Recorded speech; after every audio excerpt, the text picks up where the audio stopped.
if you have a bunch of wooden scraps like this, you can actually convert them to something very special. For example, like this.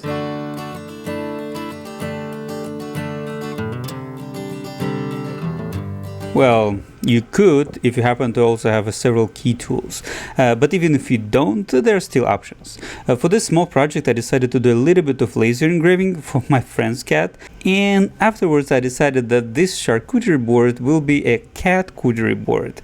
So I engraved a small edition for canonical cat treat locations. So this could be it, but rectangular shape, even with the nice engravings, is not as pretty, so I decided to do a little bit of improvement on this. I do not have any CNC machines, but I have a bunch of hand tools, so that's what I'm doing. Well, I could have engraved something, but then I have to figure out the image, invent it. This way, just very quickly. And one way, so this part I will just cut out. Obviously, this part I cannot cut out because this is something is fixed, and that's basically a question. If it was engraving, that would work perfectly, but it's not engraving, so I need to do something special. The only thing I need to do is just follow the line and carefully cut along all this line, and I can do this way to avoid any blowout.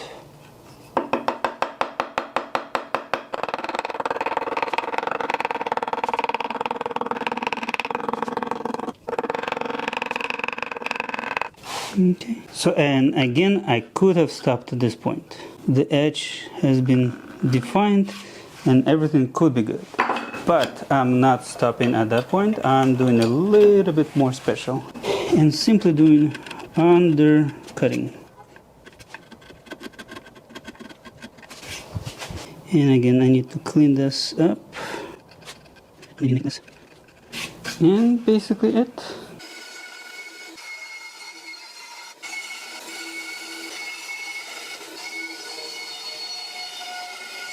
Okay, now back to hand tools and clean this up.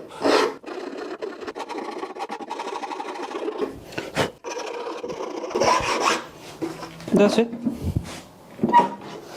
Now the treat is ready. Whee!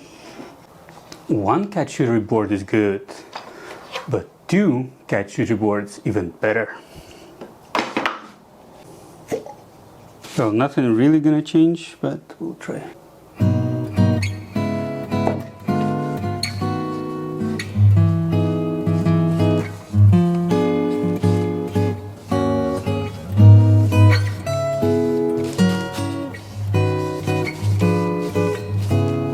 If I compare,